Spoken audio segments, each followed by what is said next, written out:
Selamat siang. Pada pertemuan ketiga, kita akan membahas kelanjutan dari pertemuan pertama dan kedua.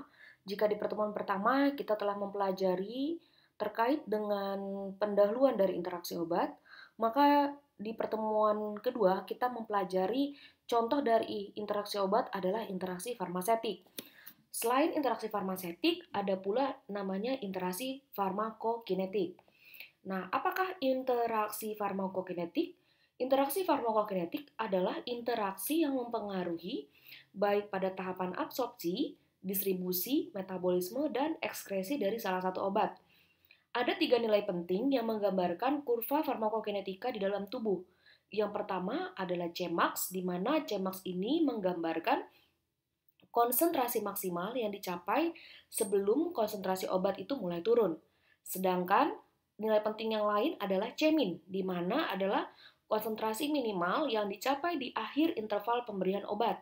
Jadi Cmax itu ada maksimal sebelum obat turun konsentrasinya, sedangkan Cmin adalah konsentrasi minimal yang dicapai pada akhir interval pemberian obat. Nilai penting yang lain adalah AUC atau area under curve, di mana daerah di bawah kurva ini menggambarkan perbandingan antara waktu dengan konsentrasi dan nilainya ini menggambarkan bagaimana total paparan obat yang berkaitan dengan efek farmakologi. Perubahan AUC 25-30% itu memiliki kemaknaan secara klinis. Ya, kita bisa lihat bahwa pada dasarnya grafik ini menggambarkan perbandingan waktu dengan jumlah obat di dalam darah. Jika perubahannya itu mencapai 25-30%, akan ada kemaknaan klinis. Tadi kita sudah mempelajari Cmin. Cmin itu konsentrasi paling rendah sebelum di akhir interval. Cmax itu konsentrasi paling tinggi sebelum turun. Dan di sini kita bisa melihat bahwa jika obat termasuk dalam therapeutic window atau jendela terapi yang sangat sempit, maka perubahan kecil menyebabkan perubahan yang signifikan secara klinis.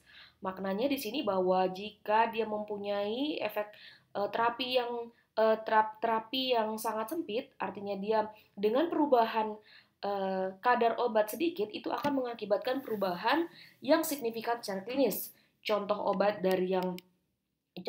yang memiliki terapi window yang sempit adalah digoxin.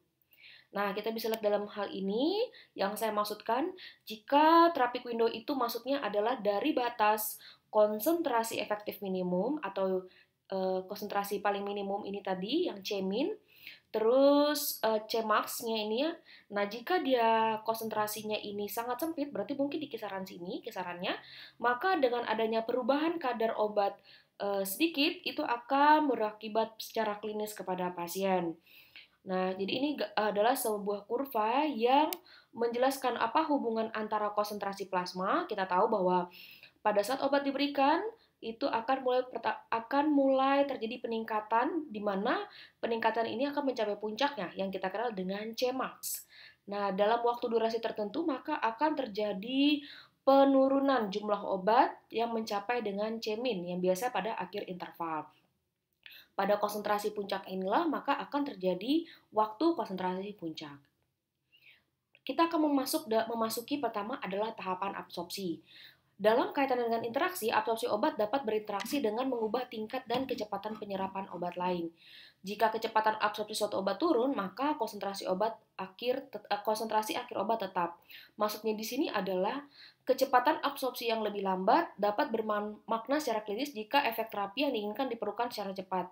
Contohnya, misalnya kita ingin memperlambat kecepatan absorpsi obat tidur, maka efek terapi menjadi lambat dan pasien tidak akan mengalami efek terapi yang diinginkan seperti biasanya. Jadi perlu kita tahu bahwa kecepatan absorpsi yang turun itu tidak akan mempengaruhi konsentrasi akhir obat. Jadi dalam hal ini walaupun kecepatan absorpsi obat tidur diperlambat, maka efek terapi menjadi lambat dan pasien mungkin tidak akan mengalami efek terapi. Tapi dalam hal ini konsentrasi dari obat itu akan tetap. Yang hanya berubah adalah kecepatan absorpsinya saja gitu.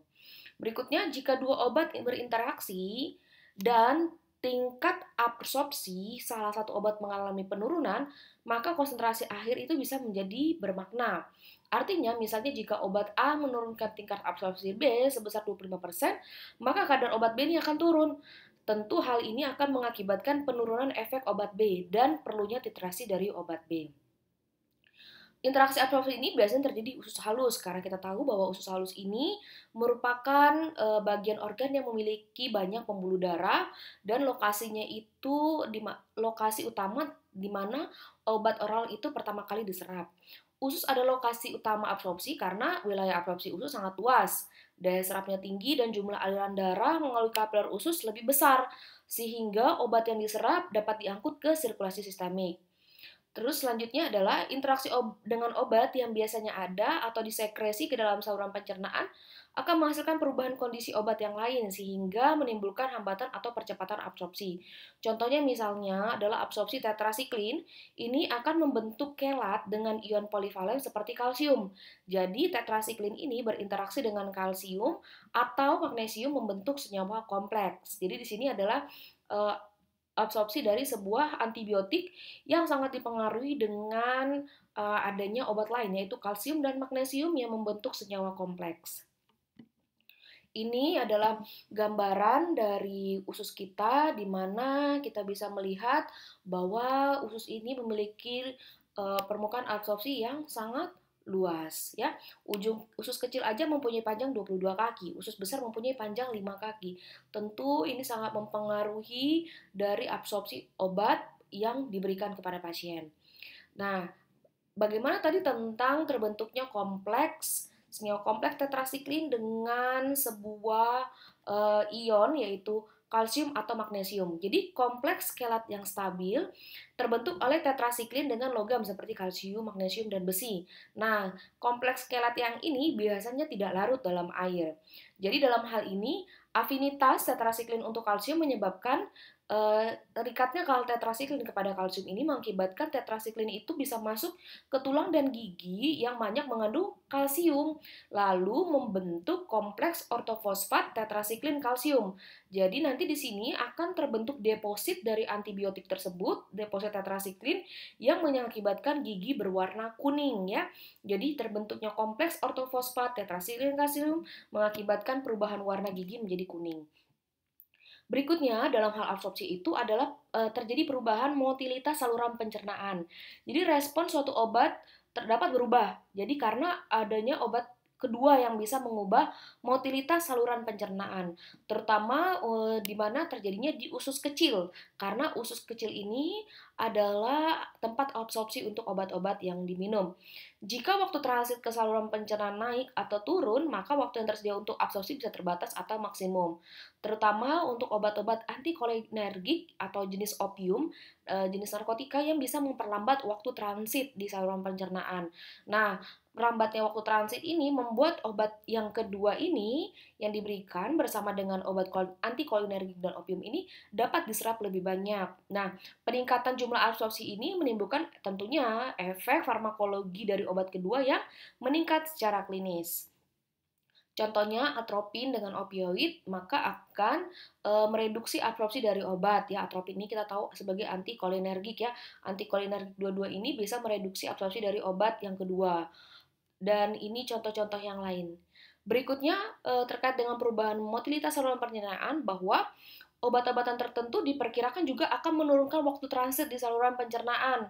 Ya, artinya kalau penurunan waktu transit itu membawa obat yang kedua itu masuk ke saluran cerna itu dengan kecepatan yang lebih tinggi dari biasanya dan menghambat absorpsi obat kedua secara penuh. Ya, jadi dia masuk cepat tapi dalam hal ini juga menghambat absorpsi dari obat yang kedua. Contohnya obatnya metoclopramid, erythromycin, dan obat pencahar.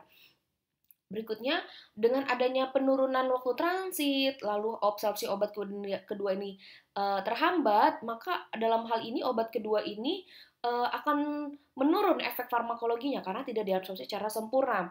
Jenis interaksi ini biasanya nggak bisa dihindari dengan memisahkan obat selama beberapa jam. Jadi caranya adalah dengan titrasi dosis obat kedua hingga mencapai efek terapi yang tepat. Contoh di sini metoclopramid ini akan memperlambat pengosongan lambung. Sehingga kalau misalnya diberikan bersama siklosporin, maka akan meningkatkan absorpsi dari siklosporin karena peningkatan pengosongan lambung ya dari metoclopramid ya, yang seperti ini. Dan dalam hal ini siklosporin akan terjadi peningkatan toksisitasnya. Berikutnya adalah perubahan pH saluran pencernaan. Banyak pasien yang saat ini mendapat terapi obat yang bisa mengubah pH saluran pencernaan.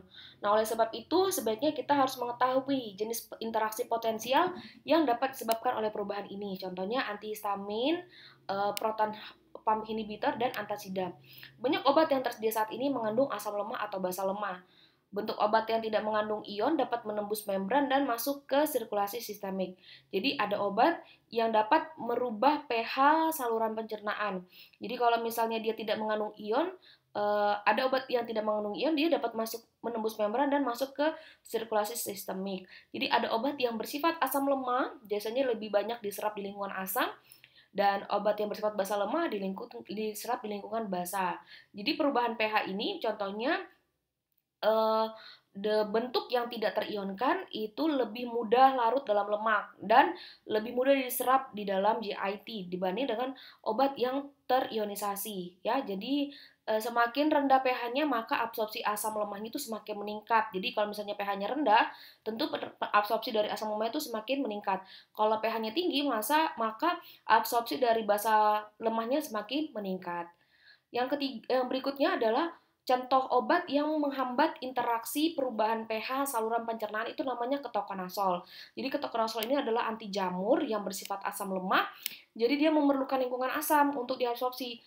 Misal pasien ingin memulai terapi untuk meningkatkan pH dengan ranitidin.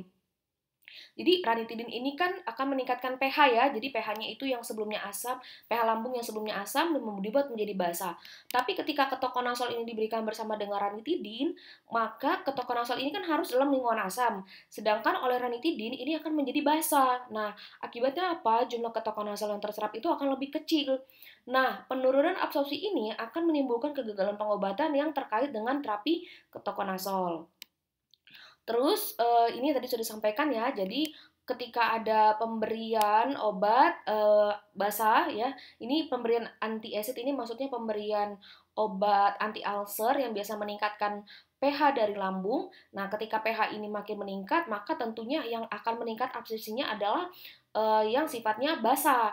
Tapi untuk obat yang sifatnya basa, asam seperti ketokonazol, maka di sini akan terjadi penurunan di solusinya. Jadi oleh karena itu maka di antara obat antasid maksudnya golongan peptic ulcer tadi yang golongan obat lambung dengan ketokonazol ini harus dipisah selama 2 jam ya. Yang ketiga adalah terkait dengan absorpsi adalah perubahan flora normal di usus halus. Jadi kondisi fisiologis normal saluran pencernaan itu adalah flora normalnya.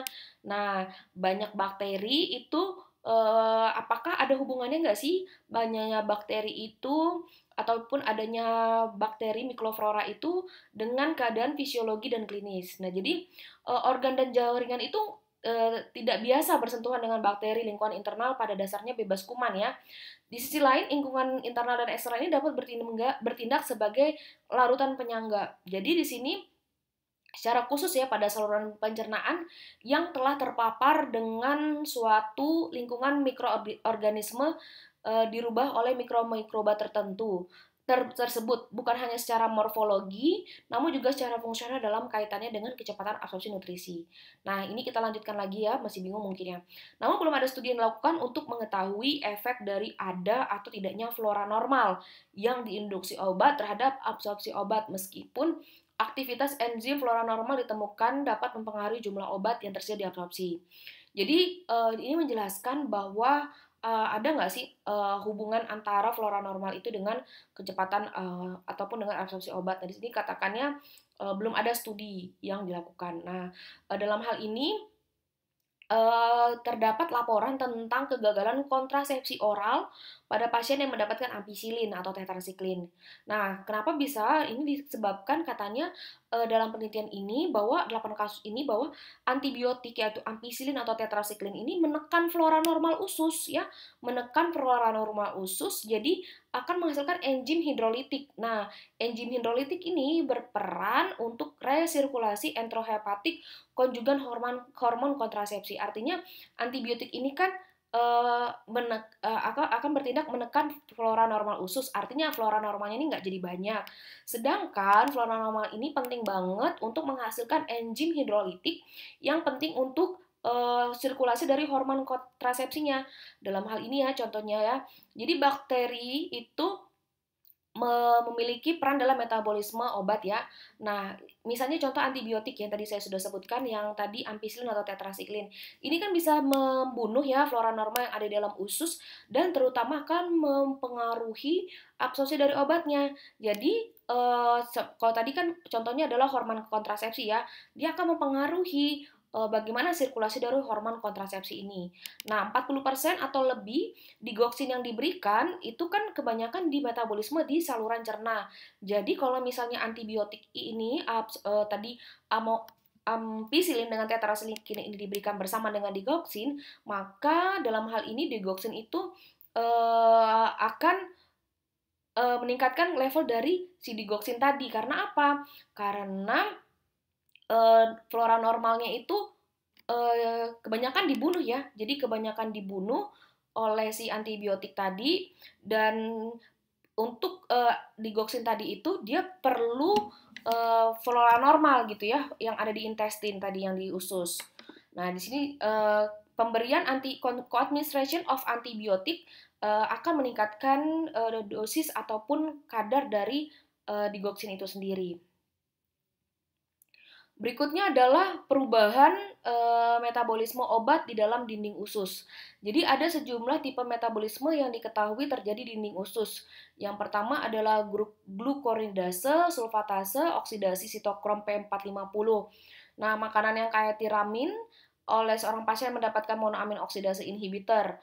Jadi makanan-makanan ini dalam situasi tertentu akan dihambat oleh namanya monoamin oksidase inhibitor. Jadi ini ada obat-obat yang kayak tiramin. Ini tapi ini bukan obat dengan obat ya, makanan dengan obat. Nah, di sini oleh sebab itu efek pelindung monoamin oksidase dalam usus akan terhambat dan kadar tiramin yang mencapai sirkulasi sistemik di sini akan meningkat sehingga berpotensi menimbulkan krisis hipertensi. Jadi ini adalah perubahan metabolisme obat karena adanya makanan yang kaya tiramin di mana di sini tidak ada efek pelindung terhadap efek pelindung monoamin oksidase ini akan terhambat, jadi kadar tiramin ini akan meningkat. Jadi tiramin ini memiliki efek yaitu meningkatkan tekanan darah. Kita lanjut ke tahap yang berikut yaitu tahap distribusi. Jadi pada tahap distribusi ini distribusi obat dari dan ke darah dan beberapa jaringan tubuh. Misalnya lemak, otot, jaringan otak, dan proporsi relatif obat di dalam jaringan. Setelah suatu obat ini diabsorpsi ke dalam aliran darah, maka obat akan bersirkulasi dengan cepat ke seluruh tubuh. Nah, sirkulasi rata-rata ini 1 menit. Saat darah bersirkulasi, obat bergerak dari aliran darah dan masuk ke jaringan tubuh. Obat-obat yang larut dalam lemak, seperti obat anestesi halotan, ini cenderung hanya di satu bagian tubuh saja. Contohnya yodium hanya di kelenjar tiroid. Karena jaringan memiliki afinitas tertentu dan kemampuan untuk menahan obat. Jadi distribusi itu dari darah ke beberapa organ atau ke organ spesifik atau nanti bisa juga secara bolak-balik ke organ umum ya. Ini distribusi obat. Nah, dalam hal ini interaksinya untuk distribusi ini nggak banyak ya. Jadi obat ketika masuk ke dalam jaringan berbeda bisa memiliki kecepatan yang berbeda pula tergantung dari kemampuan obat itu untuk menembus membran. Nah, beberapa obat ini meninggalkan aliran darah dengan sangat lambat karena obat tersebut berikatan kuat dengan protein yang bersirkulasi dalam darah. Sebagian juga meninggalkan aliran darah dengan cepat ya. Kalau tadi ini sangat lambat, sangat cepat dan masuk ke jaringan karena tidak begitu terikat pada protein darah. Jadi kalau dia terikat dengan protein darah, dia meninggalkan aliran darah itu lambat. Tapi kalau dia nggak terikat, dia biasanya meninggalkannya itu cepat. Nah, beberapa atau hampir semua molekul suatu obat dalam darah itu dapat diikat oleh protein darah. Bagian terikat protein umumnya itu nggak aktif. Saat obat yang tidak terikat didistribusikan ke jaringan-jaringan tubuh, maka kadarnya dalam darah akan turun dan protein secara perlahan melepaskan obat yang diikat. Jadi obat yang terikat di dalam aliran darah berusaha berfungsi sebagai cadangan. Jadi ada faktor yang namanya VD, volume distribution.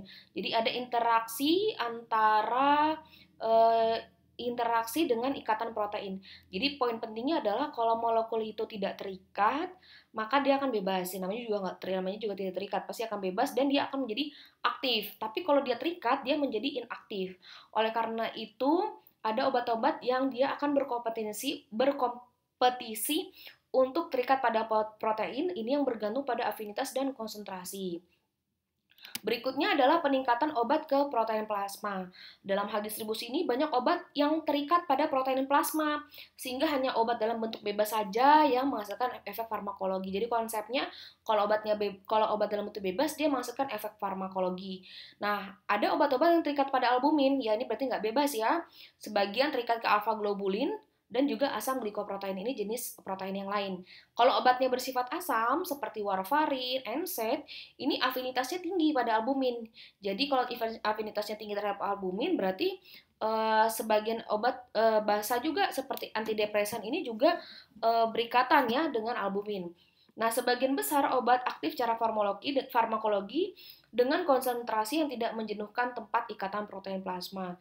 Jadi sebagian obat itu tidak bergantung pada konsentrasi obat, namun tempat ikatan beberapa jenis obat seperti tolbutamid dan beberapa sulfonamid hampir jenuh pada konsentrasi terapi, sehingga penambahan lebih banyak obat akan meningkatkan konsentrasi obat bebas dengan jumlah yang lebih besar dari yang diharapkan.